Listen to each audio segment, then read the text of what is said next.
Chapter 3. Donatelli circled slowly around him, his hand on his square chin, as if he were inspecting a slab of meat in a butcher store. He grabbed one of Alfred's hands, studying first the knuckles, then the palms. "Big hands. You'll grow some more," he said. His voice was cold and rasping. He pointed at a battered white medical scale against a wall. "Get on." Donatelli adjusted the vertical measure and fingered the sliding weights. 5 feet 7 3/4 inches, 124.5 pounds.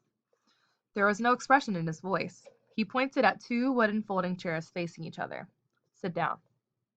Numbly, Alfred lowered himself to the edge of one chair, clutching his shirt in his hands. Donatelli sat down in the other, resting his heavy forearms on his neatly pressed gray slacks. His pale blue eyes flicked over Alfred's face and body. Alfred's eyes dropped down to the man's shoes, planted solidly on the wooden floor, black shoes curling with age but highly polished. "Who sent you?" "Nobody." "Did you come by yourself?" "Yes." The pale blue eyes worked their way down to Alfred's hands, twisting and wringing the tennis shirt.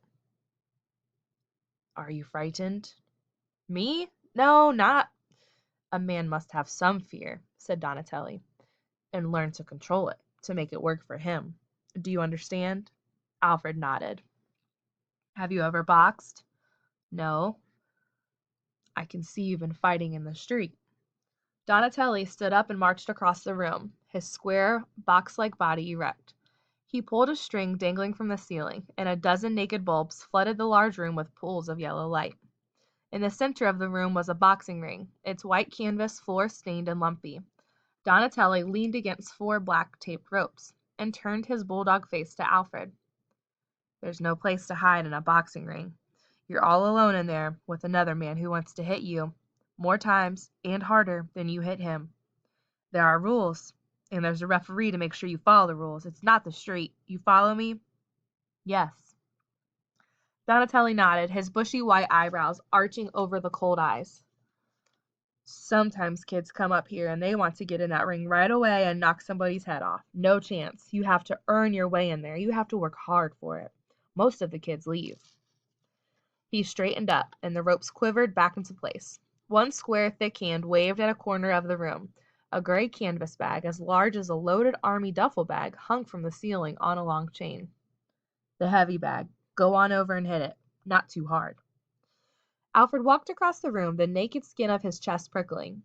He punched the bag with his left fist.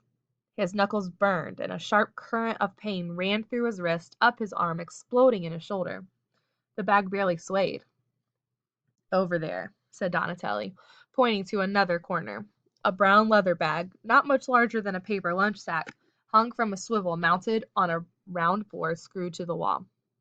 "The peanut bag. Hit it a few times." Alfred punched with his right, and the bag slapped against the round board. He missed with his left. "The heavy bag is for power, to build up your arms and shoulders. The peanut bag is for speed and timing. Before you can go into the ring, you have to be able to slam that heavy bag around all day and make that bag sound like a machine gun." "I could try," said Alfred. "Thousands of kids can do it. Doesn't mean anything. The bag doesn't have any arms to hit you back with. You understand?" "Yes." "Let me tell you what it's like." He walked toward Alfred until they were standing face to face. His square head settled down into the crisp collar of his open-throated, short-sleeved white shirt. He had almost no neck. "You get up at 5:30 in the morning, before the gas fumes foul the air, and you run in the park.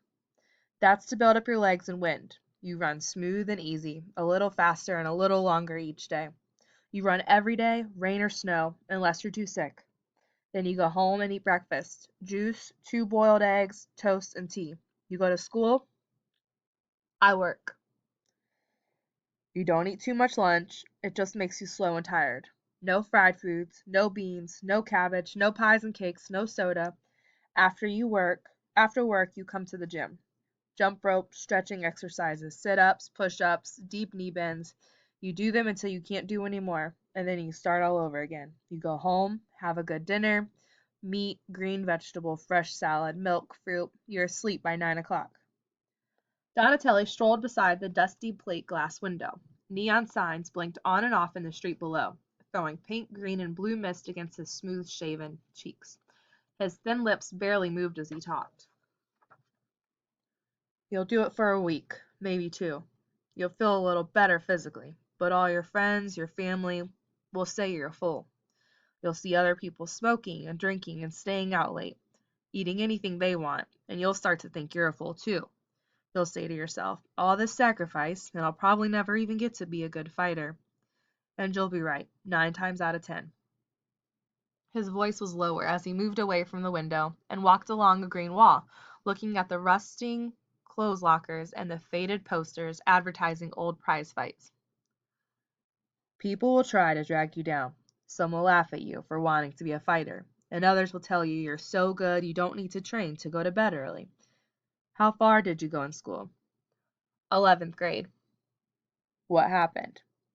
I quit. Why? Didn't seem like any reason to stay. What makes you think you won't quit here, too? Alfred swallowed. He suddenly wished he hadn't come up the steps, that he was somewhere else, anywhere. He thought of the cave. Well, I want to be somebody. Everybody, somebody. Somebody special, a champion. Donatelli's thin lips tightened. Everybody wants to be a champion. That's not enough. You have to start by wanting to be a contender, the man coming up, the man who knows there's a good chance he'll never get to the top, the man who's willing to sweat and bleed and to get up as high as his legs and his brains and his heart will take him. That must sound corny to you. No. It's the climbing that makes the man. Getting to the top is an extra reward. I want to try. Donatelli shrugged. Boxing is a dying sport. People aren't much interested anymore. They want easy things like television, bowling, car rides. Get yourself a good job, finish high school, go at night if you have to. I'll try hard. Talk it over with your parents. I don't have any. I live with my aunt. The pale blue eyes came around again. They seemed softer now, but the voice was still cold and flat. It's not easy trying to become a contender. It's never any fun in the beginning.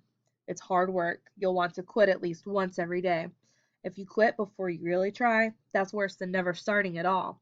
And nothing's promised you. Nothing's ever promised you. He reached up and pulled the string. The room was murky again, except for the single light bulb. Donatelli spoke from the shadows. I'm always here, Alfred. I live here now. Whatever you decide, good luck to you. His footsteps echoed in the darkness as he walked away. Alfred left. He moved carefully down the steps. They were still narrow and slippery, but no longer darkly threatening.